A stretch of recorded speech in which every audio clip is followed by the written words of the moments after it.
కేంద్రం జీఎస్టీలో మార్పులు తీసుకొచ్చింది. కేవలం ఇప్పుడు 2 స్లాబులు మాత్రమే ఉంటాయి. కానీ కొన్ని లగ్జరీ ఐటమ్స్ పైన 40% ట్యాక్సులు కూడా ఉండే అవకాశం ఉంటుంది. అంటే 1200 సీసీ దాటిన పెట్రోల్ కార్లపైన, 1500 సీసీ దాటిన డీజిల్ కార్లపైన 40% వరకు ట్యాక్స్ ఉండే అవకాశం ఉంటుంది. కానీ ఇప్పుడు మాత్రం అందుబాటులో ఉన్న ట్యాక్సులు 5-18% మాత్రమే. ఈ జీఎస్టీలో తీసుకొచ్చిన మార్పులు దేశ ఆర్థిక వ్యవస్థలో ఎటువంటి మార్పులను తీసుకుని రాబోతుంది, ఎటువంటి వృద్ధిని సాధించబోతుంది అనే విషయంపై ఇప్పుడు మనం మాట్లాడబోతున్నాం. నాగేశ్వర్ గారు, కేంద్ర ప్రభుత్వం జీఎస్టీలో మార్పులు తీసుకొచ్చింది అంటూ ఉన్నారు. ఇది ఒక గేమ్ చేంజర్ కాబోతుంది, దేశ ఆర్థిక వ్యవస్థలో ఇది గేమ్ చేంజర్ కాబోతుంది. ట్రంప్ టారిఫ్ల రూపంలో తీసుకొచ్చినటువంటి దాంతో దేశానికి జరిగిన నష్టాన్ని ఈ జీఎస్టీలో తీసుకొచ్చిన మార్పులు పూడ్చి అభివృద్ధి పదంలో తీసుకువెళ్ళబోతున్నాయని అంటూ ఉన్నారు. ఎలా చూడాలి దీన్ని? అంటే డెఫినెట్గా కొన్ని రకాల వస్తువులపైన జిఎస్టీ తగ్గింది. ఆ మేరకు వినియోగదారునికి రిలీఫ్, అందులో డిస్ప్యూట్ లేదు. కానీ ఎందుకంటే ఓవరాల్గా ఎవరేజ్ జిఎస్టీ తగ్గింది. ఇప్పుడు మీకు ఎవరేజ్ జిఎస్టీ పెట్టిన సమయంలో 15.3% ఉండే వెయిటెడ్ ఎవరేజ్ అంటారు. అంటే కొన్నిటిపైన 5, కొన్నిటిపైన 12, కొన్నిటిపైన 18, కొన్నిటిపైన 28. కానీ వెయిటెడ్ ఎవరేజ్ 15.3% ఉండే. ఇది 2080లో కొన్ని అంశాల్లో మళ్ళీ మార్పులు చేశారు, తగ్గించారు. అప్పుడు అది 12.2%కి వచ్చింది. ఇప్పుడు వెయిటెడ్ ఎవరేజ్ 9.8. ఈ మార్పుల వల్ల, ప్రజెంట్ మార్పుల వల్ల, అంటే అన్ని రకాల ఒక్కొక్క వస్తువు పైన ఒక్కొక్క జిఎస్టీ కనుక వాటి సగటు తీస్తారు, వెయిటెడ్ ఎవరేజ్ అంటారు. సో ఆ వెయిటెడ్ ఎవరేజ్ తగ్గింది అంటే ఖచ్చితంగా జిఎస్టీ ద్వారా ప్రజలకు ఉపశమనం అయితే ఈ మార్పుల వల్ల వస్తుందని ఈ ఫిగర్స్ మనకు చెప్తున్నాయి. అందులో డిస్ప్యూట్ లేదు. కానీ దీనివల్ల గేమ్ చేంజర్ అయిపోయి మొత్తం భారత వృద్ధి రేటు ఉరుకులు పరుగులు తీస్తుందా అనేది question. So what is reality, what is hype? Reality నేను చెప్పాను మీకు ఆల్రెడీ. రియాలిటీ జిఎస్టీ స్టార్ట్ అయినప్పుడు వెయిట్ ఎవరేజ్ 15.3 ఉంటే ఈ 2018లో చిన్న మార్పులు, ఇప్పుడు కొద్దిగా ఎక్కువ మార్పులు 9.8 వెయిటెడ్ ఎవరేజ్ ఉంది. సడన్లీ ఇది రిలీఫ్. కానీ ఇక హైప్ ఏంటి? Game changer. గేమ్ చేంజర్ అవుతుందా అనేది చూద్దాం. గేమ్ చేంజర్ అవ్వటానికి మొదటిగా కావాల్సింది ఈ తగ్గింపు కాస్త వినియోగదారులకు చేరాలి. కానీ మన ఎక్స్పీరియన్స్ ఏంటి? పన్నులు పెరిగినప్పుడేమో వెంటనే పెరుగుతాయి మార్కెట్లో, పన్నులు తగ్గినప్పుడు మాత్రం తగ్గవు. మీరు ఎప్పుడైనా చూడండి, అది ఏదైనా కానివ్వండి. సో ఎందుకు అది పాస్ ఆన్ కాదు కన్స్యూమర్కు. మీకు 2018లో ఇలా జిఎస్టీ కొన్ని తగ్గినప్పుడు 25 కంపెనీస్ పైన స్టడీ జరిగింది. ఆ స్టడీ ఏం చెప్పిందంటే ఈ జిఎస్టీ బెనిఫిట్స్ కాస్త పాస్ ఆన్ కాలేదు అనేది దీనికి వచ్చిన ఆన్సర్. అందువల్ల అప్పుడు అందుకే నేషనల్ యాంటీ ప్రాఫిటీరింగ్ అథారిటీ అనేది ఒకటి పెట్టి ఇలా మార్కెట్లో లాభాల కొరకు వినియోగదారుని మోసం చేయకూడదు అని ఒక ప్రయత్నం జరిగింది. కానీ అదేమీ ఎక్కడా కదలికలేదు. ఇప్పుడు మళ్ళీ అంటున్నారు నేషనల్ యాంటీ ప్రాఫిటీరింగ్ అథారిటీని మేము మళ్ళీ బలోపేతం చేస్తామని. కానీ ఈ 8 ఏళ్లలో మాత్రం మనకు అలాంటిది ఏమీ కాలే. సో అందువల్ల మీకు మొదటి ఛాలెంజ్ ఈ బెనిఫిట్ కాస్త పూర్తి స్థాయిలో వినియోగదారునికి చేరాలి. అది డెఫినెట్గా పూర్తి స్థాయిలో చేరదు, ఎంతో కొంత చేరచ్చు, కానీ పూర్తి స్థాయిలో చేరదు. ఇది మొదటి ఛాలెంజ్గా ఉంటుంది. రెండవది ఏంటంటే రాష్ట్రాలు, కేంద్రము రాష్ట్రాలు కలిపితే జిఎస్టీ. కానీ మన దేశంలో ఉన్నటువంటి టాక్సేషన్లో ట్రంకేటెడ్ ఫెడరలిజం అంటారు. అంటే తలకిందులైన సమాఖ్యం. కేంద్రమేమో ఆదాయంలో ఎక్కువ వాటా పొందుతుంది, కానీ ఖర్చుల్లో ఎక్కువ వాటా రాష్ట్రాలకు ఉంటుంది. మీరు హెల్త్, ఎడ్యుకేషన్, ఏమన్నది లా అండ్ ఆర్డర్ అంతా రాష్ట్రమే కదా. కేంద్రము డిఫెన్స్, ఇట్లా కొన్నిటిపైన నేషనల్ హైవేస్ అని.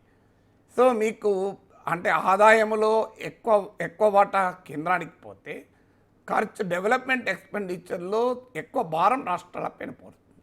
కానీ ఇప్పుడు ఈ జిఎస్టీ మార్పులు రాష్ట్రాల ఆదాయాన్ని దెబ్బతీయబోతోంది. ఎలా దెబ్బతీయబోతోంది అనేది మనకు ఉదాహరణ. సో జిఎస్టీ వచ్చినప్పుడు ఇదే కన్సర్న్ రాష్ట్రాలు వ్యక్తం చేశాయి, దీనివల్ల మేము నష్టపోతామని. జిఎస్టీ కన్నా ప్రీ జిఎస్టీ పీరియడ్లో ఇలాంటి వ్యవస్థలు ఉన్న సమయంలో 14% was average annual growth of states revenues. రాష్ట్రాలకు ప్రీ జిఎస్టీ పీరియడ్లో ఈ జిఎస్టీలో భాగమైన పన్నుల ద్వారా వచ్చేటువంటి ఆదాయ వృద్ధి రేటు 14% ఉండే. జిఎస్టీ వచ్చాక 8 ఇయర్స్లో దాని ఎవరేజ్ 11.08% పడిపోయింది. అందుకొరకు 2017లోనే జిఎస్టీ పెట్టినప్పుడైతే రాష్ట్రాలు ఆందోళన వ్యక్తం చేశాయో అప్పుడు జిఎస్టీ కంపెన్సేషన్ సెస్ అని ఒకదాన్ని ఏర్పాటు చేసింది జిఎస్టీ వ్యవస్థ. అంటే కొన్ని రకాల వస్తువులు సిన్ గూడ్స్ అంటారు, ఇప్పుడు 40% టారిఫ్ ఉంది, ట్యాక్స్ ఉంది, అంతకుముందు 28% ఉండే. వీటిపైన ఈ సిన్ గూడ్స్ పైన స్పెషల్ సెస్ వేసి ఆ వచ్చిన ఆదాయాన్ని కాస్త ఈ జిఎస్టీ కంపెన్సేషన్ ఫండ్కు జమ చేసేవాళ్ళు. అందులో నుంచి ఆ అష్యూర్డ్ గ్రోత్ ఆఫ్ టాక్సేషన్ ఉండేలా జాగ్రత్త పడ్డారు. అంటే ఒకవేళ 14% లేకపోతే 13% ఉంటే 1% కంపెన్సేట్ చేశారు, 15% ఉంటే ఏమీ రాదు. ఈ 5 ఏళ్లలో 2022లో ఈ జిఎస్టీ కంపెన్సేషన్ సెస్ అయిపోయింది. అప్పటి నుంచి రాష్ట్రాలు అడుగుతున్నాయి, దీన్ని ఇప్పుడు కూడా అడిగాయి కంటిన్యూ చేయమని, కానీ కంటిన్యూ చేస్తానికి ఒప్పుకోలేదు.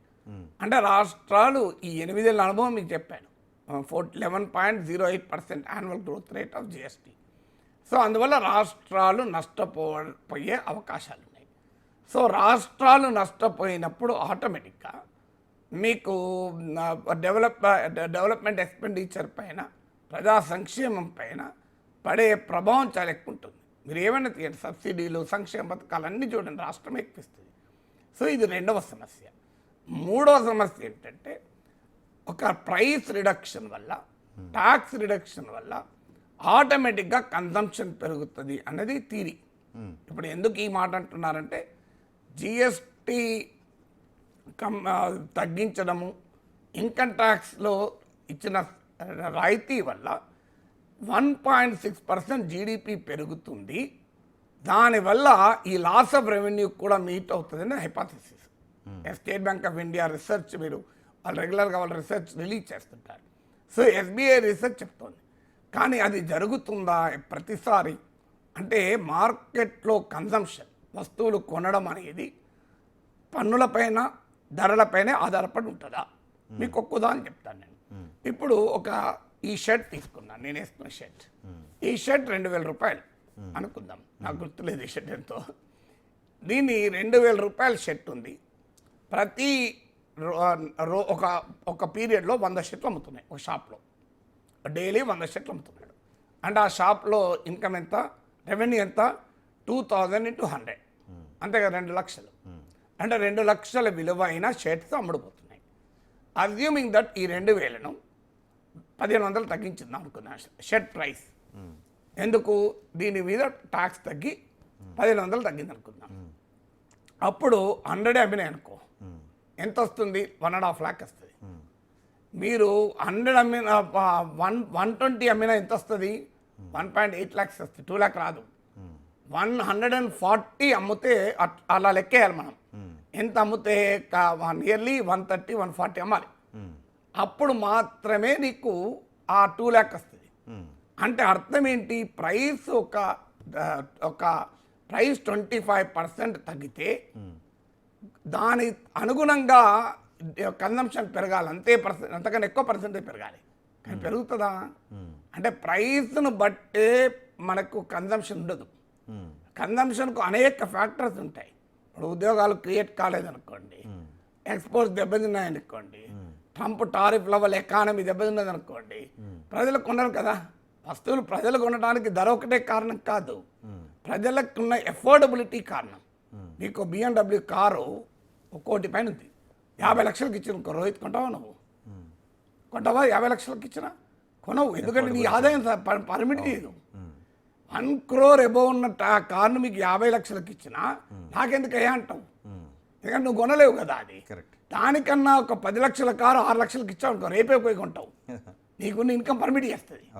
అందువల్ల ప్రతిసారి price reduction will lead to higher consumption అనేది థియరిటికల్లీ కరెక్ట్, ప్రాక్టికల్గా జరగదు.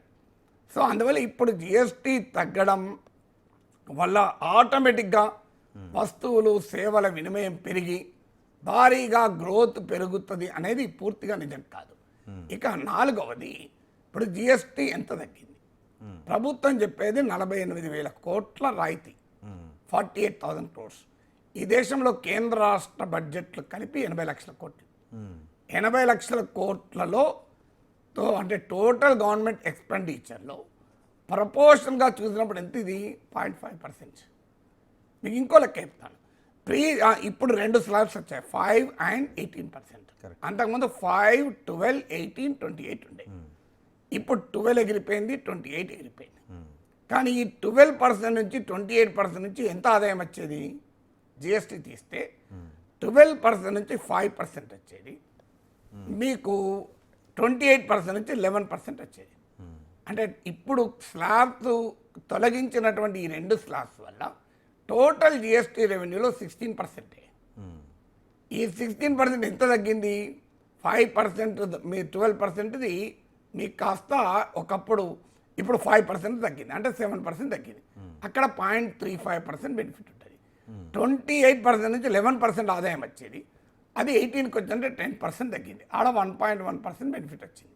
టోటల్గా ఎంత తగ్గుతుంది? 1.45% మాత్రమే తగ్గుతుంది. సో టోటల్గా ఇక ఇంకొక లెక్క కూడా చెప్తాను మీకు. జిఎస్టీలో వచ్చే 65% కన్జంప్షన్, బాటమ్ 50%, దేశ జనాభాలో ఆర్థికంగా దిగువనున్న 50% వాళ్ళు కన్జ్యూమ్ చేసే వస్తువుల్లో 65% వస్తుంది. టాప్ 10% అది ఇండియన్ రిచెస్ట్ 10%. ఆ రిచెస్ట్ 10% వల్ల వచ్చే జిఎస్టీ ఆదాయం 3%.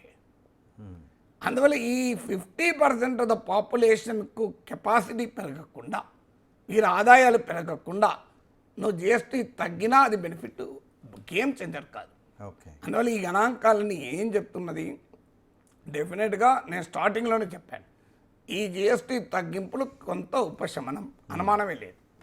కాదని నేను అనడం లేదు, నేను దాని లెక్కలతో సహా చెప్పాను. వేటర్ 15.3 నుంచి 9.8% పడిపోయింది.